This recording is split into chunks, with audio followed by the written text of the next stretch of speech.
Why do we feel compelled to go exploring in video games? This is a question that has stumped many game designers and level designers in their quest to create compelling and immersive game worlds. Within limited scopes, the problem can sometimes be simplified. For example, in games like Mario, the player has only one incentive, and that's to keep moving right. Or in other linear games, there is only one major path, so the player doesn't have a sense of ambiguity about their next goal, even though options are presented. God of War is a great example of a game that manages to let players figure out their own path, even though there is only one true main path to take. But what about games that aren't linear, like the case with open world games? Modern titles seemingly have a winning formula. Put a UI marker on it and let the player know what to look for. But this in itself can feel unfulfilling, turning more into a collectathon than true exploration. Before getting deeper, we need to define what an open world is.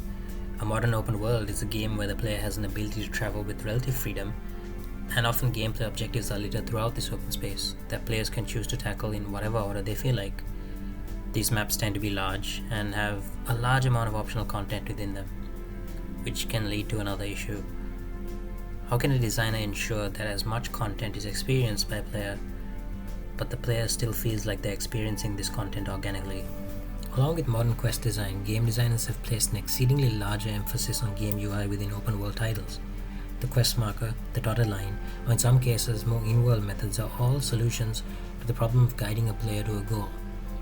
A game's user interface exists to convey information to the player about the game world. UI can exist as health bars, quest markers, minimaps, or journey logs. The modern minimap and quest UI, while dating back to Super Metroid, was arguably more popularized in an open world context through Grand Theft Auto 3, and has not changed much since. The same general format has been used throughout many open worlds, with variations added to the use of these elements, such as tower climbing to unlock locations, or simply a drastic increase in the number of available objectives. Enter Elden Ring. Elden Ring shares a lot of elements from its Souls ancestry. In fact, Elden Ring's disruption of modern open worlds created its own controversy. Elden Ring takes a muted approach to using UI for navigation in the world. Much like its Souls predecessors, the game itself contains no minimap, no quest markers, no quest log, and no preset waypoints. Players can view the world through a map that they continue to fill up, but the map itself has no markers on it, and contains only geographical information. What this results in is the player choosing to naturally explore the world over moving from marker to marker. Elden Ring chooses to emphasize in-world elements over artificial layers. One of the most obvious techniques on display here is the use of weenies, a term coined by Walt Disney to frame the focal point of their Disney theme parks.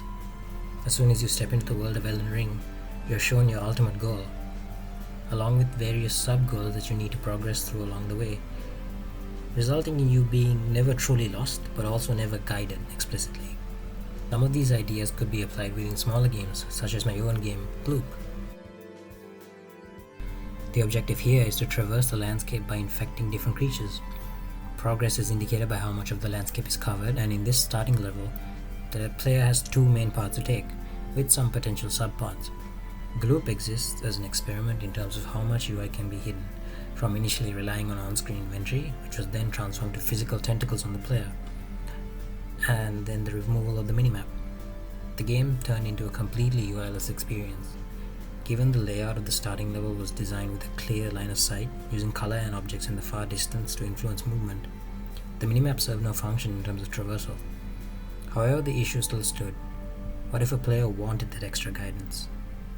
Ghost of Tsushima allows the player to summon a gust of wind, which is an in-world solution to a quest marker, but is functionally the same. How can this be more integrated into gameplay? One of the final additions to Gloop was a spawnable tentacle that showed the player their end goal, but this consumed a resource within the game. What this essentially did was turn already diegetic UI into a conscious, limited action, giving the player a balance between a guided navigation and exploration. One of the biggest takeaways from working on Gloop and examining this trend with modern open world titles is that the intention of building a game world is what governs the weight of its UI. Many modern games have an immersive mode where UI can be hidden, but the world then becomes nearly unnavigable.